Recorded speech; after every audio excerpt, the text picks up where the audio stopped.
This webinar is facilitated by the START Project. The START Project is a collaboration of the New Jersey Department of Education, Office of Special Education, and Statewide Parent Advocacy Network, and is funded by IDEA Part B funds.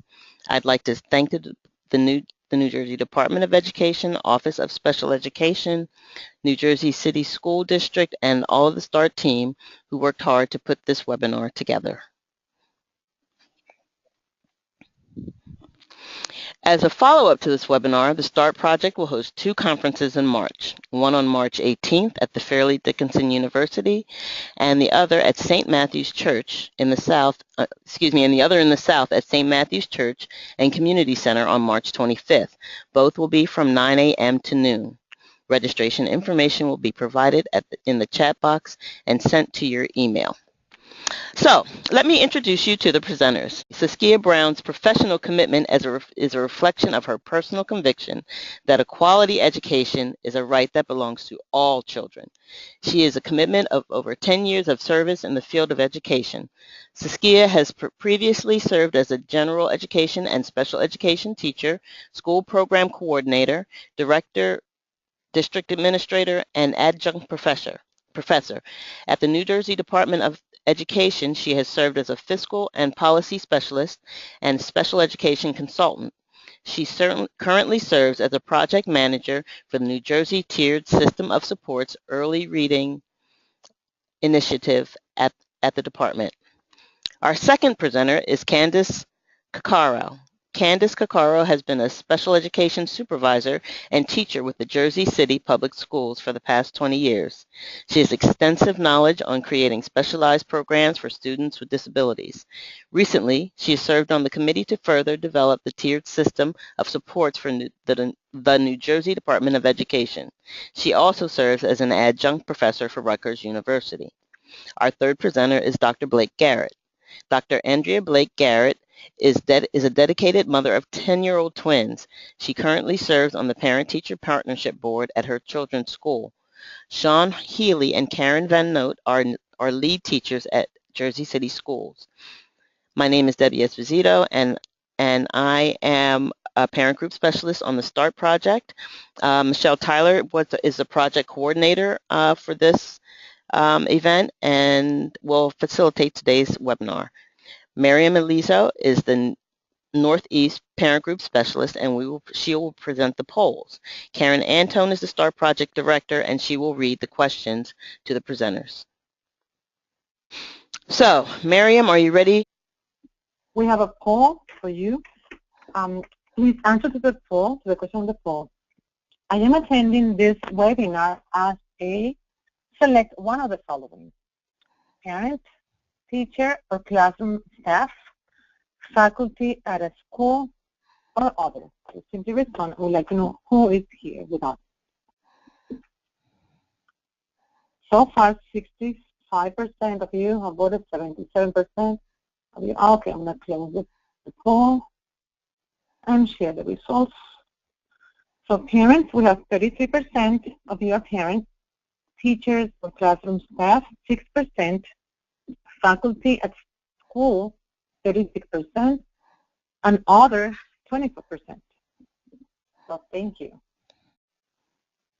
Okay, so now I'm going to change the presenter to Saskia Brown, who will speak about the New Jersey Tiered System of Supports. Saskia? I am here. Can you hear me? Yes, we can. Perfect. So good afternoon. My name is Saskia Brown. Today I'm going to provide you with just a brief overview of New Jersey's Tiered System of Supports framework, we refer to as NJTSS, and share some of the resources developed that supports inclusive practices. There will be some opportunity throughout the presentation for audience interactions and additional time at the end for questions. So at the conclusion of this presentation, I'm hoping that participants will be able to attain the following goals. One, be able to identify reasons to implement a multi-tiered system of supports framework for all students in an inclusive environment. And two, to be able to explore the essential components and the implementation resources of New Jersey's multi-tiered system of support framework, NJTSS. Muted. So what is a multi-tier system of support framework, referred to as MTSS? Well, there are many buzzwords associated with multi-tier systems of support. Some include evidence-based practices, continuum of supports and interventions, database decision-making, problem-solving teams, systematic, comprehensive, equitable access, and resources, to name a few. To begin our conversation today, let's start off by clearly stating what MTSS is not. MTSS is not a plan to disregard the need for special education. It is not a plan to put students with special needs in classroom situations in which they will fail. It is not a plan for a system that's designed to prolong the referral process for special ed. It is not a place, a program, or a person. It is not working to support students in isolation, and it is simply not just doing one more thing. So let's listen to Colleen Riley, the State Director of Early Childhood and Title Services at Kansas Department of Education, as she speaks about what MTSS is and how it supports not only students, but teachers and families. Multi-tier system of support is exactly that. It's building supports in place that will benefit students as well as educators. So for example, you're looking in an elementary school. You try to build a framework of support at all levels of instruction in order to help every student in the school succeed. So you look at the core instruction, you look at additional interventions that need to be put into place, and then you provide professional development so that teachers can help students achieve within that school system. You also produce data through ongoing progress monitoring. And the progress monitoring really helps inform decisions on an ongoing basis, so that if a student is all of a sudden having difficulty in an academic or even behaviorally, you can intervene at the earliest sign possible. And the supports or the interventions are in place for students as well as for the educators to access in order to support the students. So it's building a level of support at every level in order for students to be successful and for teachers to know how to help students be successful. In an effective multi-tier system of support, or MTSS, those supports are built in for a teacher to be successful and to know what to do. We've moved away from having teachers work in isolation. It's no longer the teacher is in her classroom or his classroom down the hall, closes the door, and works all day long with a group of students. In an MTSS framework, there is constant movement of the students and the educators within the building. And educators are having ongoing conversations about the data that is collected on a daily basis, and then working together as a group to determine how to best meet the needs of the students in that school.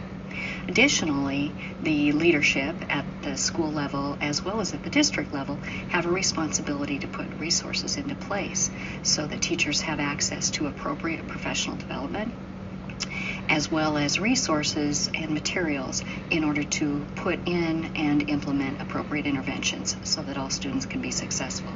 Again, the MTSS is really designed to support students, educators, as well as parents so that we come together and have an entire system of support for the school community.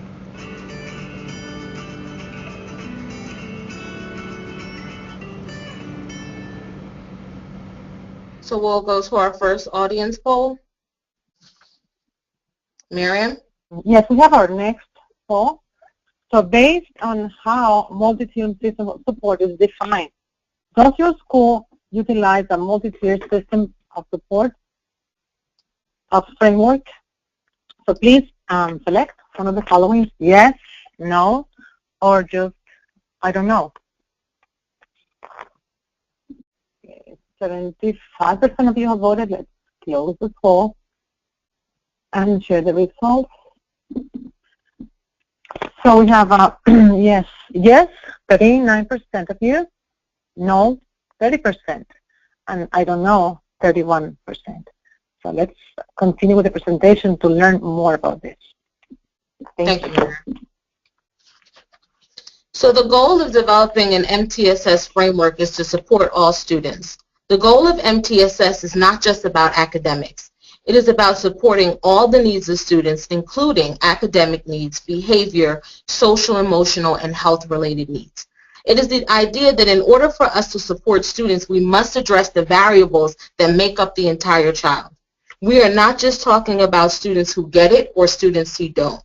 We are speaking inclusively here, that all means all. So when we talk about students, we're speaking about students with disabilities, English language learners, economically disadvantaged students, struggling students, and our gifted students. So throughout our conversation today, you will not hear me refer to how MTSS impacts subgroups, because I'm talking about all students. An MTSS framework is one that is inclusive in its design, and it takes into consideration the various needs of all learners across the continuum. So the research discusses and supports the need for a prevention framework. Hernandez in 2011 states that 1 in 6 children do not read proficiently at 3rd grade. They don't graduate from high school on time. Those results are staggering. So a tiered system needs to be in place at all levels so that we can address those achievement gaps. In addition, there are other benefits of an MTSS framework, such as it really provides a license for general education teachers to put supports in place that may otherwise require some formal process. Supports become more collaborative and concerted in efforts. Tiered ensures that supports are targeted, that we're using data to drive instruction, that we are promoting the least restrictive environment, we are making use of available resources, we're being proactive and not reactive, and it's really about catching children before they fail instead of using as a failure as a means to assist. So the New Jersey Department of Education has really been working towards 2 goals. The first is increasing the number of students who are ready for college and career, and second, decreasing the performance gap. So resources for students who need more intensive assistance to achieve these goals have often been disjointed and provided through separate programs and services. So staff from across the department, in partnership with our stakeholders, have really engaged in an effort to create an evidence-based, multi-tiered framework for implementing academic and behavioral supports and interventions in a more coordinated way. And this framework is what we refer to as New Jersey Tiered Systems of Support. So it's really based on the models of RTI and the core components of MTSS. It is a blueprint for schools to align assessment, instruction, and intervention to make sure that we are maximizing the use of resources to support both our teachers and our students. You will see the link here, which is, I think, a part of your handout for this webinar today. And this is the link to our brief document, which really gives you an overview of the framework, and it is provided on our website in various languages. So the NJTSS framework is aligned to the components of MTSS, and it builds on the core components of intervention and referral services and response to intervention. So this diagram demonstrates that relationship and shows that this framework builds upon effective practices that are already in place to support students. So we're not doing one more thing. So who influenced this development? Well, the New Jersey Department of Education, we convened a number of groups to develop NJTSS, representing offices across the department and knowledgeable stakeholders such as educators, specialists, parents, state organization, higher education, and educational leaders. The leadership team created the vision and goal for NJTSS, and our steering team developed our action plan to attain those goals. The development and the planning teams, they work together to accomplish the tasks that were set forth in our deliverables. So why did we create our own model? Well, the research reveals extensive resources for developing RTI and MTSS models. And although there are some components in all RTI and MTSS models, there are differences. So in building a model for New Jersey, we wanted to build on what some districts in our state have already implemented with success, and we did so by engaging our New Jersey stakeholders and visiting schools in New Jersey that were already using MTSS or RTI practices.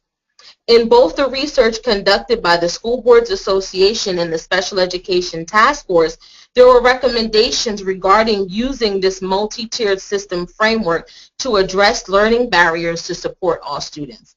In addition, we wanted to build on what we already had in place, those initiatives such as intervention and referral services, positive behavior supports in schools, and our CAR model, which is a process for school improvement. And lastly, we really wanted to make sure that it was in a format that was easy and accessible to our New Jersey school districts. NJTSS is also aligned to the intent of the Every Student Succeeds Act, ESSA, which replaces NCLB, No Child Left Behind. And since it incorporates specific subgroups into one system, so under ESSA, both school-wide and targeted assistance schools may include activities to strengthen academic programs using a school-wide tiered model. In addition, NJTSS aligns to the Assembly bill that was passed by the governor to support and encourage the use of an RTI framework. So why implement NJTSS? Well, we feel NJTSS offers a systematic approach to supporting students. It emphasizes providing a continuum. It really prepares and supports teachers to use evidence-based practices that address planning for learner variability using universal design for learning. It also supports the use of professional learning communities as a means of problem solving and professional growth. And finally, the use of a tiered system support is correlated with the improvement in school outcomes.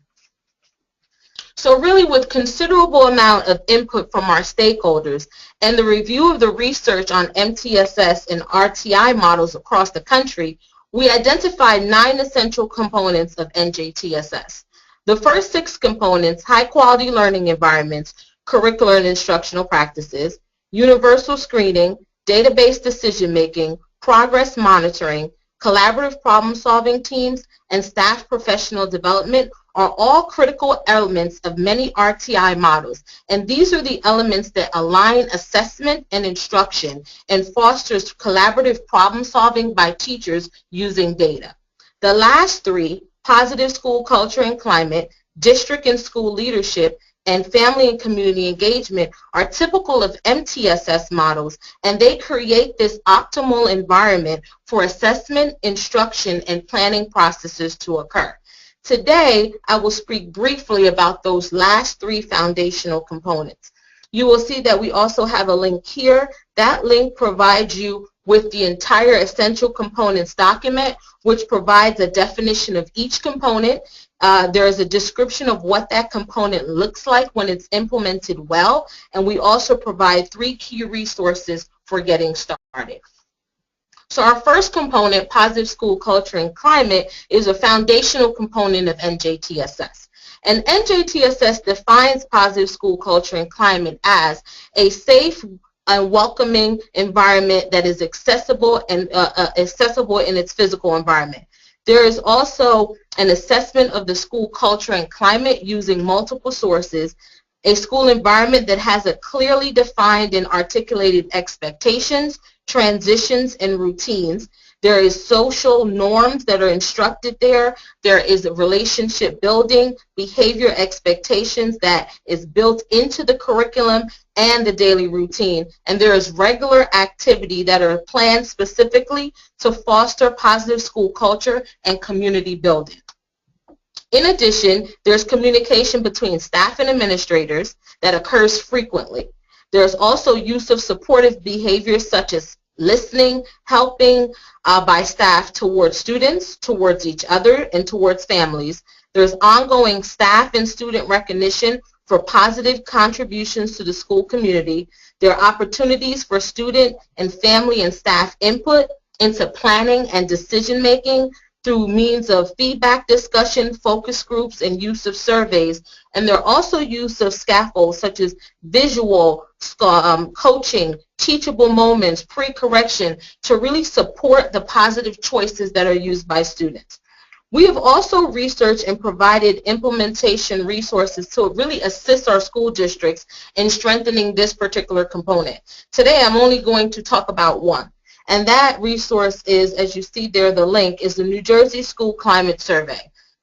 And the revised survey really includes 4 validated questionnaires that support local school climate and culture improvement activities as really an intricate part of a continuous effort to improve students' education and prevent at-risk behaviors.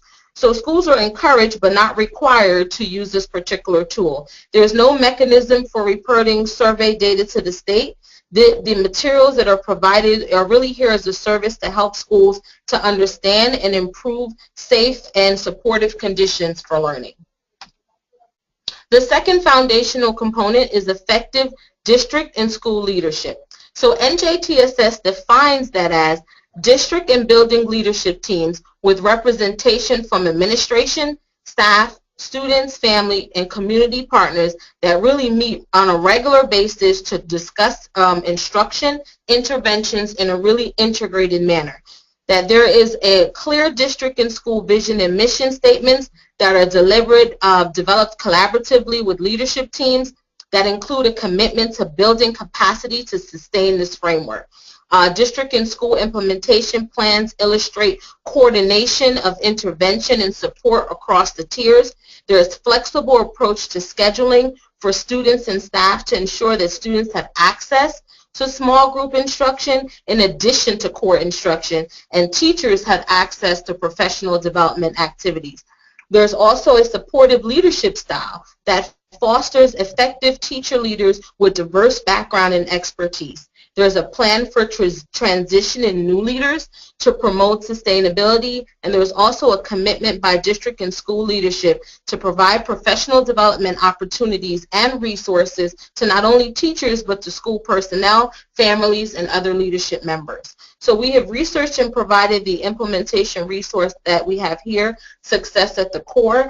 And this is a free professional development toolkit that is really designed to help teachers understand and embrace a vision for effective school leadership, and it really teaches and prepares them to talk about the success for students across the continuum.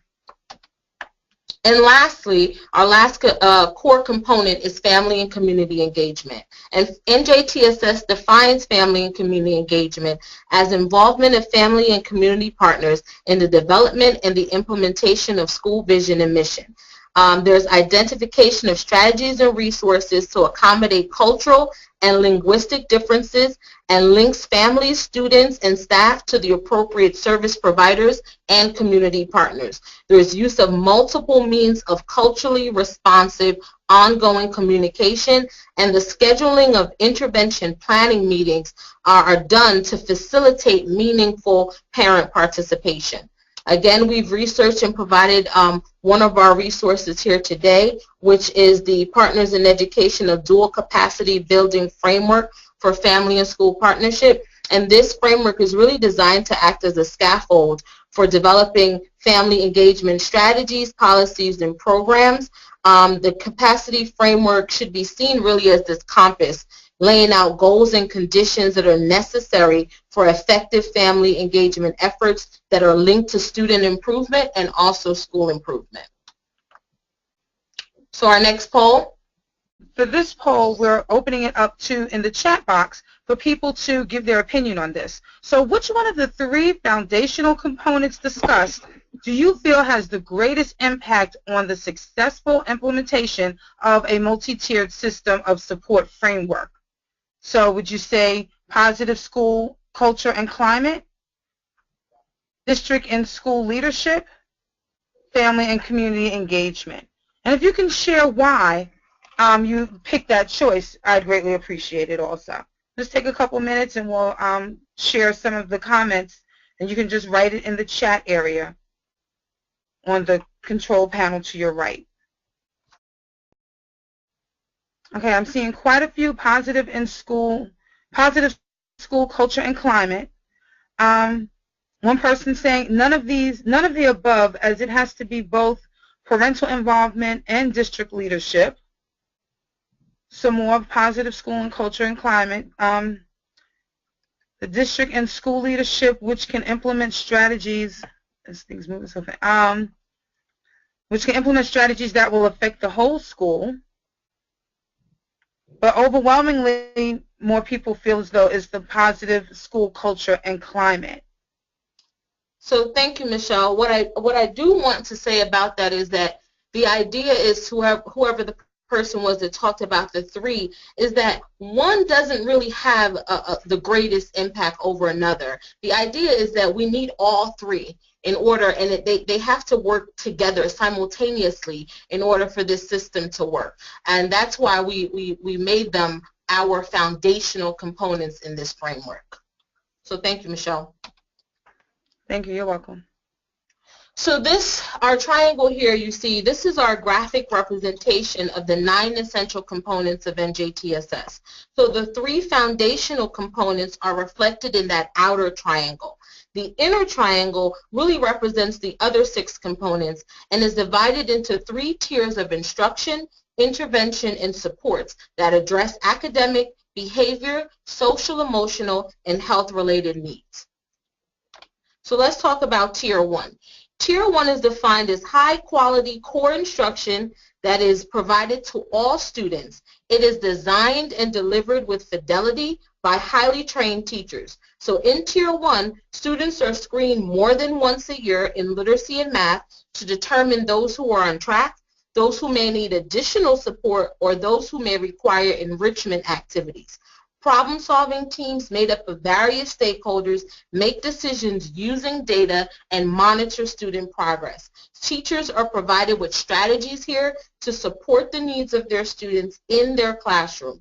The school-wide behavior expectations are established here and taught to all. So the research supports that in an effective system, approximately 80% of our students will have their needs met in Tier 1. So this percentage is represented by the data, but I know that if I were to look at the school districts throughout the state of New Jersey, this may not be the case. Some people may have more or less students in Tier 1. The goal, though, is to have a system that at least 80% of our students' needs are being met at Tier 1. So Tier 2. Tier 2 is in addition to Tier 1, and it's not in lieu of Tier 1. So Tier 2 is in addition to Tier 1. Here we provide supplemental supports and intervention that may be delivered in small group instruction or maybe during an additional period. Interventions are increased in their intensity, their frequency, and their duration based on a review of data, and progress is monitored more frequently. It is noted that there should be approximately 15% of our students who are getting their needs met at Tier 2. I will make a quick note and say that a student may be referred to special education at any time if a disability is suspected. However, a referral or a determination that a student has a disability does not mean that they cannot receive instruction using this particular framework. And then lastly, Tier 3. Tier 3 is not special education. Tier 2, Tier 3 is a combination of Tier 1 and Tier 2. So in Tier 3, the supports are more intensive, they are more individualized. The supports increase again in their intensity, the frequency, and the duration. Students' progress is monitored much more frequently using data. And based on the research, approximately 5% of our students' needs may fall in Tier 3. It is important to note that students are not Tier 1, Tier 2, or Tier 3 students. I often hear that. It's really the support that they need fits into these particular tiers. So you can have a student who has a Tier 2 support in one content area or skill and a Tier 3 support in another. The goal is that students should be moving in and out of these interventions throughout the year. And there should be rules to govern how students enter and exit these tiers. Accommodations for students with disabilities or our English language learners should be provided so that they can access the supports at each of these tiers. So as we conclude, I would like for you to see what an MTSS framework looks like in action. So as you watch this video, think about how this framework is being used to support teachers and students in this inclusive environment. How are you going to get from there to there? I think it's southwest. Okay, try it. Like, take your finger. Now follow my finger with me. West. Do we get to our destination? Yeah. All right. Bye-bye. It's a real challenge to educators today to figure out how do you use your available resources so that every child succeeds. Before we started our work, we had what other schools had. There would be a teacher in a classroom, they would teach a curriculum, and if a student needed extra help, out the door they went, down the hallway they went, and somebody else pulled out all the tricks that they knew and tried to teach that child. So for us, it was really flipping that whole model upside down and saying, these are the resources we have available to us. How do we get everybody working together to design a system that is more seamless for students? This system would not work without teacher collaboration. Every decision we make, we have to make as a team. We can problem solve together and look at data together and make decisions about what kids need. If we're going to work collectively to ensure the success of every child, then we had to get on the same page about what we were teaching. So for us, it was an early lesson in identifying a core curriculum in math and reading that was the same no matter who the teacher was. Now to get us started. So every single student will receive universal instruction, core instruction, also known as Tier 1. Efficient and helpful. Some kids will need supplemental instruction. They'll need a little bit more than core. So you'll hear that referred to as Tier 2. And then some kids may need more intensive intervention, and so you'll hear that referred to as Tier 3. So what did it tell you to do? How are you going to figure it out? Teachers at the very beginning of the block are teaching core instruction to their core 22 students. And then they would move into a time that we call autonomous time, where the students will be more self-directed in their learning. Colombian. So some teachers may pull Tier 2 at that time. You also may see Tier 3 being pulled at that time in a very small room where kids can really focus. So this book is about the Constitution. And the reason it's pretty awesome here. My three favorite things are math, writing, and reading. It's kind of cool, so you don't just with one teacher and you get to kind of move rooms and move teachers. When you go down with Mr. Kirby and your small group, then it really stretches your brain in a really good way. Okay. Go for it. So teachers organize themselves in a variety of different ways, and it depends on teacher strengths and student needs. We may need a specific group just on predicting, and you don't have 5 kids who need predicting in your 22. You have a whole bunch of them across the learning community. So it's really important that the tiers are connected. Your core instruction could be inferring. If they're receiving Tier 1 with me and Tier 2 with you and Tier 3 with someone else, we all are really teaching inferring. We just may be teaching it with different materials. That requires a lot of trust amongst teachers, and that also requires teachers to communicate. They meet every Wednesday in a learning community, and they definitely check in with each other about instruction. They have almost all of their packet already filled out, and then there's some groups of kids that don't have anything filled out. We have the same problems with when they come to us, they have to finish up the packet. So if we try to stick to what that core part is, and then we meet as a student success team. That team is made up of myself, the learning community leader, all of the core teachers, administrators, guidance counselors, speech and language pathologists. All of those stakeholders will sit around the table together, take a look at all the data, have deep conversations about the effectiveness of the core instruction, and also monitor the progress of the Tier 2 groups and the Tier 3, and then problem solve together to figure out the ways in which they might make adjustments. And then once they make those major adjustments, then they'll come back together once a month to make sure progress is being made. 3% of the time. And then reading, which was mini lesson, 45% of the time, and then 83% of the time. And then you also had some really other good details. Maybe her goal sheet is almost like twice as long, so she has more space like on Monday, and right before you go into Tier 2, okay, like what are the specific things you're going to do? I think that we're meeting the students' needs better The growth that we see in our students is phenomenal. We've had kids go from 8th percentile to 30, 40th percentile and sometimes higher. My work is to make sure that all kids get what they need. We have lots of different types of learners, and everybody deserves to have instruction that meets their needs. That was beautiful.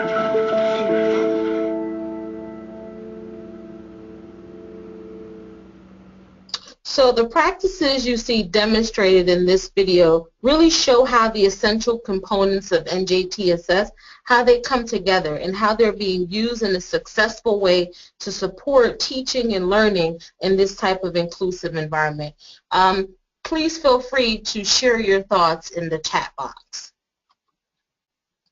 I did put a link here to our NJTSS website so that you can find out additional information. We have a lot of implementation resources that are available on our website, so please visit our website for more information. And then lastly, just quickly, what did you take away from this presentation? What are you thinking about as your next steps? Any final questions or comments? Any questions that I'm unable to get to today, please feel free to email them to my team here at the department. Our email address is noted there, njtss@doe.state.nj.us. And then I'll turn it back to Michelle. Saskia, do we have time for a couple of questions here? Maybe we should ask the timekeeper. Yes, let's go ahead and do 1 or 2 questions, and then at the end, everyone, if your question is not addressed during this question period, we will have a question period at the very end after the Jersey City School District presents. And if you're willing to stay on a few minutes longer, Saskia Brown said that she would. So if we have to go a little over to answer some questions, we'll do that to make sure that if your question is not answered now, and you also have the link there, that you can ask questions also. So Karen, if you can address a couple of the questions. I have a large number of questions, so I'm just going to do that too. So is Tier 2 just for struggling students or gifted as well? There are a lot of questions about gifted. So the framework is for all students. So when we think about supports that students need at Tier 1, 2, and 3, we're thinking about all types of learners, those who get it, those who may need additional support, and those who may need more than that, which would be enrichment. So you could have Tier 2 support that looks at those gifted, as it was stated, students as well. Okay, and then there's another question that, thank you Saskia, that is, I'm confused as to whether this is something schools are implementing, and is it up to them to do it? Yes. So at this point in time, as we sit here today on the 2nd of February, this is not being mandated by the State Department. This is a framework of recommended best practices that we are encouraging school districts to utilize, so schools can choose to use it or not. Many schools that we visited throughout the state, they are using RTI practices, MTSS practices. We do have a cohort of districts who will be working with us specifically using this particular framework. There are 20 districts that we'll be working with this year in cohort 1, but again, this is not being mandated by the state. We're really trying to shift into what is best practices and what are best recommendations. So this framework was designed to really be supportive to districts to address their needs and to be able to meet them where they are. So we don't want districts to be thinking this is something brand new and I have to scratch what I'm doing. It's really about assessing where you are and being able to move forward from there by refining your practices. Okay, I think right now we have to switch to our Jersey School District. And so thank you, Saskia, and Saskia will be available for more questions at the end. Absolutely. Okay, great. Thanks so much, Saskia. We're going to turn over to the Jersey City School District, and they're going to talk about their program that they're using with the multi-tiered systems of support and how it's working in their school district. And then also we have a parent that's going to present on what this means for their child and how it has helped their child with inclusion. So Candace, if you can continue. Sure. Good afternoon, everyone. My name is Candace Cocaro. I'm a special education supervisor with the Jersey City Public Schools. This is our 6th year of implementation of a tiered system of support model, and I'm going to discuss the goals of the Special Education Department's tiered system of support. We would like to promote more inclusion and least restrictive environments by providing students and teachers with targeted interventions at students' functional levels while making the grade level curriculum more accessible. We would like to identify students in need of additional support early by supporting teachers in identifying strengths and weaknesses in a whole class, small group, and individual students by placing students in the most appropriate intervention and in implementing each intervention program with fidelity. We would also like to reduce special education referrals by identifying instructional needs early and focusing instructional support effectively and intensively by providing engaging instructional programs to meet each student's needs and by providing them with experiences of both success and rigorous challenge. We also establish baseline levels for both special needs students and at-risk students and measure student growth. And we're also promoting greater parental understanding and participation in the tiered system of support.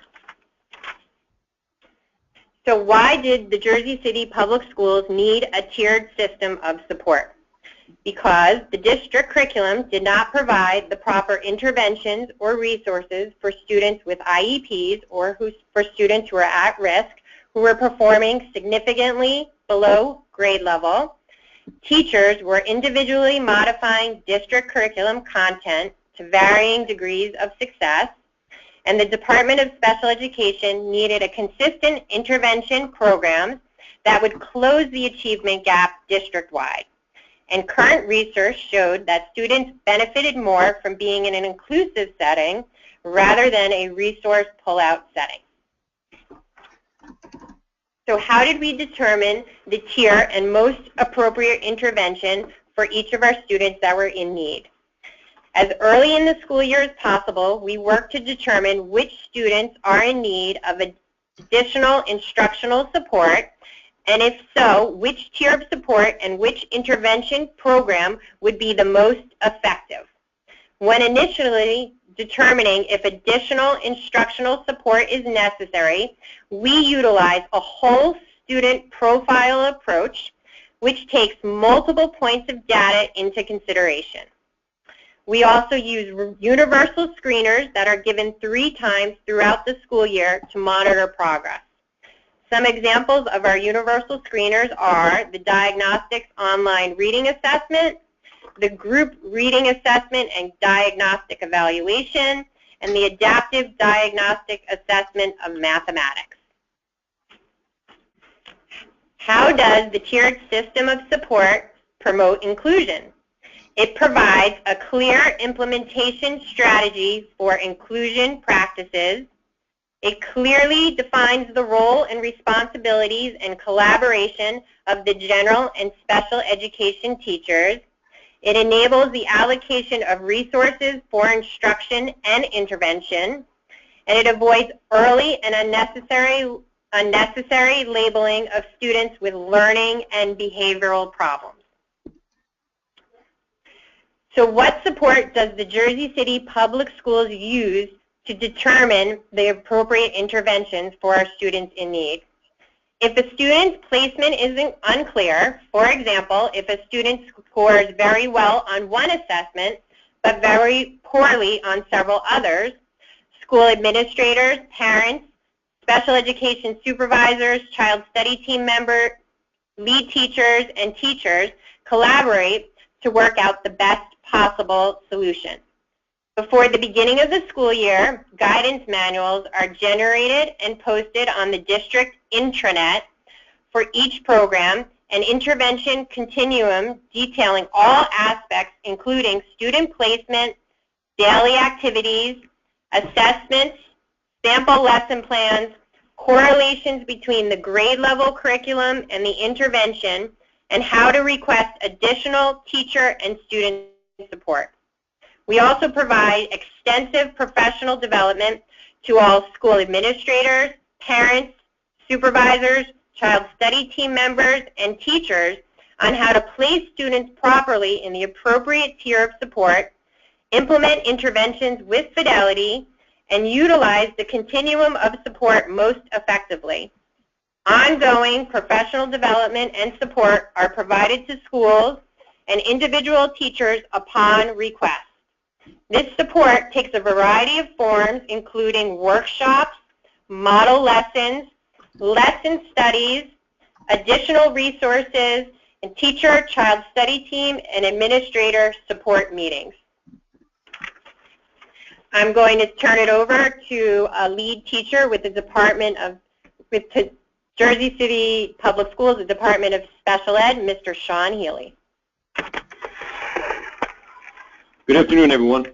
My name is Sean Healy. I'm a lead teacher with the Special Education Department. One of my main roles is to coordinate and support our mathematics intervention. The mathematics interventions that we utilize are intensive math programs that develop a student's conceptual and procedural understanding through the concrete to representational to abstract methodology.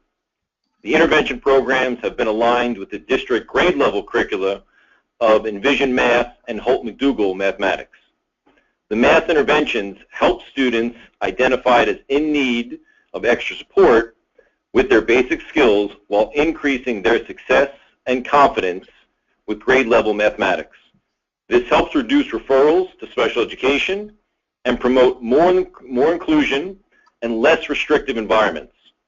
The interventions also support teachers with hands-on activities, engaging lessons, organizational tools, user-friendly lesson plans, and web-based assessments and reports to monitor student progress. These progress reports are shared with parents to keep them aware of their child's math skills, promote their engagement in the instructional process, and help them support their child at home. I will now turn the presentation over to Cara Van Note, our lead teacher for language arts. Good afternoon. I'm Cara Van Note. I'm Orton Gillingham certified and a lead teacher for language arts in Jersey City. Reading Street is implemented for all students as part of the language arts curriculum in Jersey City. This program covers all reading skills throughout a day's lesson. Reading Street covers as many as 38 literacy skills throughout the course of each day. The core of Reading Street prioritizes instruction to support higher levels of reading and writing. As part of a Tier 1 intervention, Jersey City supplies a response to intervention kit that provides alternative strategies, evidence-based curricular instructional practices, and accommodations. My Sidewalks is a Tier 2 intervention that is part of Reading Street. The intervention is available for general education and special education students. The focus is on priority skills to improve reading and comprehension abilities. My Sidewalks is a 5-day program. Each day there is a series of 5 through 6 activities. Throughout the course of 30 through 45 minutes, students work on phonemic awareness, phonics, fluency, vocabulary, and comprehension. The Sunday system is implemented as a Tier 3 intervention in Jersey City. The Sunday system is an Orton Gillingham-based program. Students are taught to effectively blend phonemes and letters and apply effective word reading strategies through the structured and systematic use of the tools in the Sunday system. The Sunday system is a multisensory approach in review pre-reading skills, phonics using vowels, vowel pairs, and blends.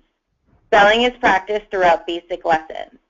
Students are taught rules for language structure. Throughout the Sunday system approach, fluency is built and practiced daily, along with handwriting and vocabulary. The goal is for students to complete the Sunday system successfully in order to progress to the Tier 2 interventions, My Sidewalks. And now we have our parent representative, Dr. Andrea Blake-Garrett. Good afternoon. Our son is flourishing in his school's inclusive setting. He smoothly moves in between the supports described in the tiers previously with the support of his general and special education teachers. His instruction is modified when needed without sacrifice in content. The teachers work as a collaborative team daily. My husband and I value the continuous communication through the emails, the notes home, and the conferences in person. Learning may be challenging, but it is never negative. He knows that there are many ways and methods to learn new content, that he is not alone on this road. The math and language arts interventions really add value to our son's learning experience and progress. For example, with the Move-In with Math, there is an in-school and at-home component that allows us to help guide him to mastery so he can move on successfully. There are some questions for parents to ask to get themselves started in this partnership. What are components of tiered systems of supports? What components of tiered system of supports will be used? When and how will I participate in the decision-making progress? What instruction will be provided and by whom? What criteria will determine changes for a student? And who will be part of the decision-making team? Thank you. Okay, so we are going to end our presentation with a quote from Benjamin Franklin: "An ounce of prevention is worth a pound of cure." And now we're going to open it up for questions. Okay, we have a question before we go to Saskia for Jersey City. This is Karen speaking. How is Jersey City sharing information about this framework with families of individual students who may be receiving interventions and to other parents so they know that this framework exists? So we have a SPAN committee, which is one representative for every school. So we have about 47 parent representatives. We meet with them on a monthly basis, and then they go back to their schools and turnkey that information. Okay, great. And this is Dr. Garrett speaking. Our SPAN representative then comes back. I'm involved with the parent-teacher partnership and comes back and reports whatever is learned and communicates that information to the parents at our PCP meetings, as well as the administrators. Okay, I have a lot of questions for Saskia. I don't see anything else for Jersey City. Are you still on, Saskia? Yes, I'm here. I was just muted. Okay. I have a question from Michael. How do parents know when and which NJTSS interventions their child is entered/exited, and how their child is doing in each program? What kind of communication should be happening here? Well, I would say that that will come directly from the district, right? Because it wouldn't be coming from the State Department level. So the district would be the one to identify what we call those data points to enter into a tier and to exit. And we talk about communicating with parents through emails, meetings, phone conversations. So we're encouraging that communication, that parents should be a part of the discussion. They should understand what those indicators are for students to move in and out of the tier, and they should be a part of that regular progress monitoring conversation that's occurring. Okay. Thank you. We have another one that Edutopia video looks great. It's truly ideal, but is it realistic without a ton of money for training, supplies, and reorganized classrooms? That's so I love that question, right? And being a former teacher, administrator, director, and district administrator, I know what that looks like at the district level. So yes, it can occur, right? Because it's happening in schools like Jersey City, who's on the call today. It can occur. I think what we need to think about, instead of thinking about what do we need more of, we need to think about what do we have, how do we allocate the resource we have, and making sure that we're maximizing the use. Often when I go to schools and assess, they have a lot of stuff. Sometimes they have too much that they don't need, or they don't have the right things that they need for the right students. So the students who need the supports are not the ones that are getting it. So when you think about using this type of structure, it's really about making sure that we're maximizing unmuted. We're being much more efficient in how we do so, and there are scheduling conflicts that come across, but those are things that throughout the planning process that a district can overcome. So while I like to think that, yes, it is ideal, it is realistic as well, because I've seen it through the great work that's happening in some of the school districts throughout New Jersey. Okay. And before we go over, we fit one more question in. Is there a list of which districts are using this by Anna? So currently, we have not released the cohort for cohort 1 for NJTSS, but that information should be available within the next 4 weeks, and that information will be found on our website. Great, great. Okay, so now it's 1 o'clock. If people want to stay on do you want to make an announcement first, Michelle? Sure. Thanks so much, Karen. So I just wanted to remind everyone about the conferences that we will be having in North and South Jersey. As mentioned earlier, there's going to be 2 conferences in March, one on March 18th at Fairleigh Dickinson University and the other one at St. Matthew's Church Community Center on March 25th with the same theme and focus that we've been talking about today, which is the New Jersey Tiered Systems of Support. Both of them will be from 9 a.m. to noon, and registration information will be provided in the chat box. You can also click the link if you do download the PowerPoint information, and we will send it to you by email in addition to that. And as promised, we do want to, if your questions were not answered, Saskia did provide the information for emailing any questions, and that was also put into the chat box again, and she's going to stay on the line a little bit longer to be able to answer any additional questions that you may want to give at this time. So Karen, if you can address any other questions that the attendees have.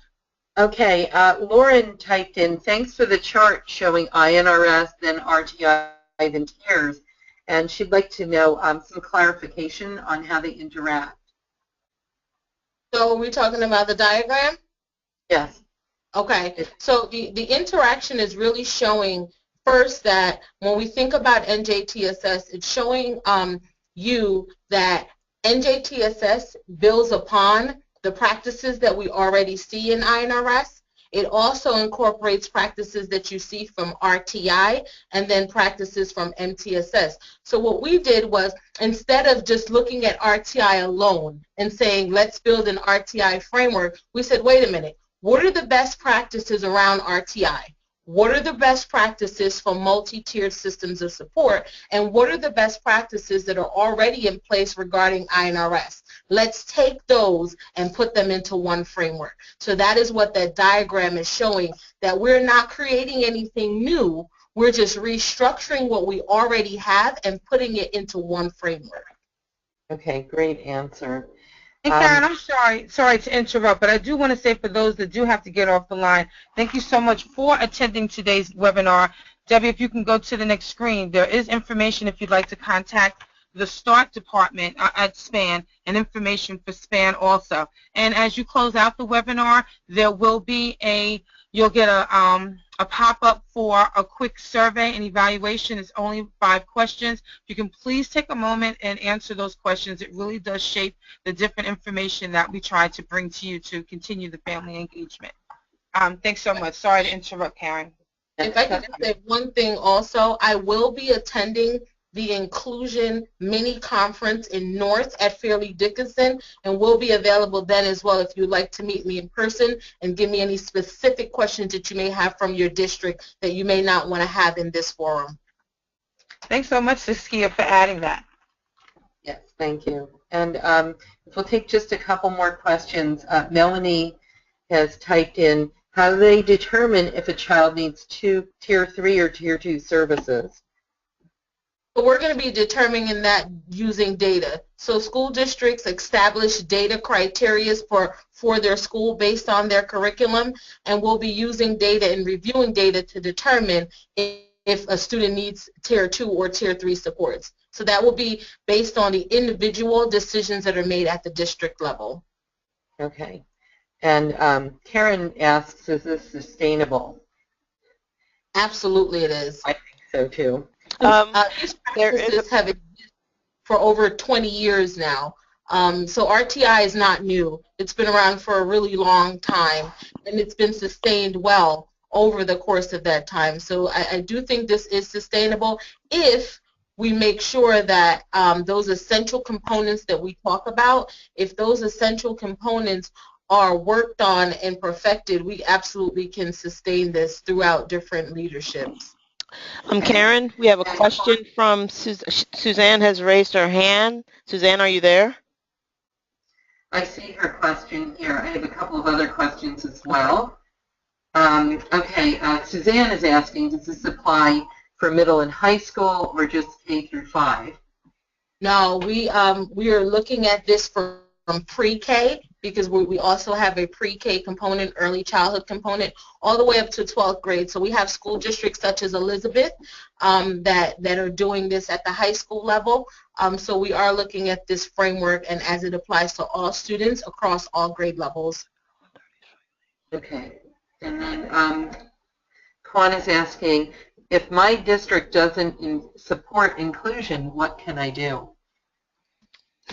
That's a loaded question, right?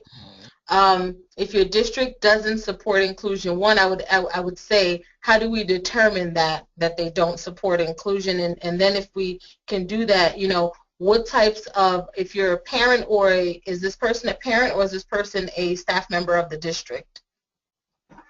So I think determine on what role you play in the district, you should be able to utilize whatever forum is given to you to be able to start to have these discussions. Okay. And I think we could go on all day. Do you think we should take a couple more or and I have no problem. I'm here, so if you guys want to stay on to answer, I will be more than willing to. Yeah, so we have a couple more about the, they see how it works in elementary, but not in middle school. So we do, just so that whoever's still on know that the department is currently working on guidelines that will be available on our website, and in the guidelines we will be providing very specific examples from school districts for early childhood settings such as pre-K, elementary settings, middle school settings, because we know the scheduling in middle school looks very different, and also high school settings, so that districts will have very specific examples of what this could look like at the different levels. And in Jersey City, we have different interventions from pre-K all the way up to the high school level. Great. Good to hear that. So, and then one more. We'll take one more. Actually, someone's asking about how can we implement in out-of-district placements where the students are already classified. So when we think about this framework, I think I mentioned that when we think about multi-tiered systems of support, it's not a place or a program, right? So a place doesn't matter. It doesn't matter where a student is placed. It's about using evidence-based practices to support the needs of all students. So a out-of-district placement could be using, that school could be using this same framework to support students. Okay. So now I have a couple of data questions. I heard data-based a few times. Who is collecting the data and how? I gather it's the teachers. If not, is there funding available to hire additional? It would be the teachers. So collecting behavioral data on 6 children, for example, can be time-consuming and costly. So when we think about best practices, though, because I know what this looks like when we're in the building or we're that classroom teacher, but when we think about best practices, even though collecting data on 6 children, if you think about it, it can be done. It's about what type of data we're collecting, who's helping you to identify the data that you want. Sometimes teachers, we're collecting data that we don't even need, or data that's not really addressing the need of the student. And there's also very simplistic ways that we can collect data that is not elaborate spreadsheets. So for example, if we're thinking about behavior and a student who is constantly talking out of turn, a teacher can simply have a jar on their desk in which they have an AM and a PM jar, and they drop a penny in the jar each time the child does that. At the end of the week now, they can determine how many times did the child get up in the morning versus in the afternoon. So when we think about data collection, I think a lot of times we think about elaborate data systems, but there are some very simple ways of collecting meaningful data that helps us to inform our instruction. Okay. I hear a lot of professional development. Does this mean more half-days while our teachers are in in-service? No, when we think about professional development, we're in 2017, right? So we're thinking about professional development that is non-traditional. We're thinking about how do we support teachers. It could be trainings, it could be webinars, it could be half days, it could be full days, it could be someone coming into the classroom, it could be modeling, it could be coaching, it could be teachers supporting each other, learning from each other, lesson study. So when we think about professional development, we're not thinking about those one and drop opportunities anymore. We're really thinking more about those coaching opportunities, this ongoing professional learning among ourselves, because a lot of times the expertise that we need is in our teachers. They are our experts. We don't really need to be reaching out as much as we do to others. So it's really about NJTSS will be talking about professional development in a manageable way and showing districts how we can do that without astronomical costs. There are tons of resources that are available and are free, and oftentimes districts don't know about those opportunities. Mm-hmm. Okay, Grace has been very patient. She has a couple of questions about, she was wondering when this system was less successful and what went wrong, and is there one component that usually fails when it doesn't go well? So when is the system less, I want to make sure I understand that question. When is the system less successful? Yes, and is there one component that is usually the one that fails? No, so is there one that tanks it all? So from my experience doing this work and as a district administrator and a building principal, I implemented and developed a multi-tiered system in the district that I worked in. So if I were to say, when does this go wrong, I think oftentimes it goes wrong with sustainability. And if I were to think about I don't think there is one component over another that tanks the system, but what I have noticed is that when leadership changes, that's where you kind of see some of the gaps. So when you have a committed leader who's committed to this system, all the components are working well, the system works effectively, but if that leader is not doing things to sustain that systemically within the system, what will happen is when that leader leaves, the system goes with that leader. Mm-hmm. Okay. Well, here's a good one. At what point do you decide it's not working for a particular kiddo and have them refer for an IEP? And if they don't have an IEP, how does that interfere with the NJTSS program in the inclusion classroom? So I'm going to take the first part of that question first, and then I'll ask you the second part. The piece about at what point do we know it's not working, I did mention when I talked about that triangle that this idea that as professionals and parents and families, we know students best, right? So at the State Department, I am never going to say to you, at this point is when you do this. That discussion needs to happen with that team collaboratively. And it can happen at any point in this process. So as I said when we were in Tier 2, if a child is suspected of having a disability, that referral process is not stopped by utilizing this framework. So we would continue to make those decisions in the same manner in which we do now. And what was the second part of that question? Okay. If a child does have an IEP, how does that interfere with the NJTSS program in the inclusion classroom? Great. So that's a really good question. And what we are saying is, and it's the reason why we have that word accommodations inside of our triangle. Oftentimes, when people think about students with disabilities or a student who may be supported with an IEP, they think about them as being outside of the triangle. Oh, they're already getting special ed, so they don't need this stuff. Well, what I'm here to tell you is that's not true. Students with disabilities are entitled to the same supports that are provided to all students. So when we think about the core at Tier 1, the core that we're giving all other kids is the same core that we give our students with disabilities. What that IEP does is make it so the vehicle and how we get there, we provide accommodations, we modify instruction, so students with disabilities can still be receiving support throughout the 3 tiers of instruction in addition to what's being provided through their IEP. It's not in lieu of, and it doesn't have to be one or the other. Okay, that's a great answer.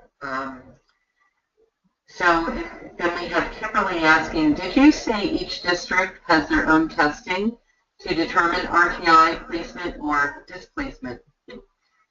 So I did say that districts make decisions on assessment tools. So for example, some districts may be using the DRA, as Jersey City is, to be making those types of decisions. Other districts might be using the IRLA. Other districts might be using the STAR assessment. So yes, districts make decisions about the types of tools that they're using to inform this practice. Okay, and the last question, and I thank you so much, Saskia, for answering all these questions. No problem. Juan wants to know, if my district doesn't support inclusion, what can I do? I think I answered this, and I said that if you were a parent, maybe you wanted to get with a parent group to start to have conversations about how do we advocate for the supports we need. And the same thing that if you are a teacher that's within this district, when we think about this idea of inclusion, sometimes we forget that even though we think about practices, it's really about what people value and believe. So we kind of have to start to have those conversations first before we can even inform practices. So if it's having a group of people come together to kind of talk about what we value and believe, and then being able to move forward to advocate for that within the district structure.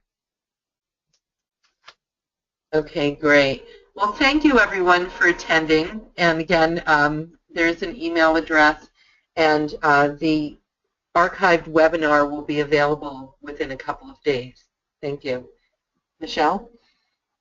Anything else?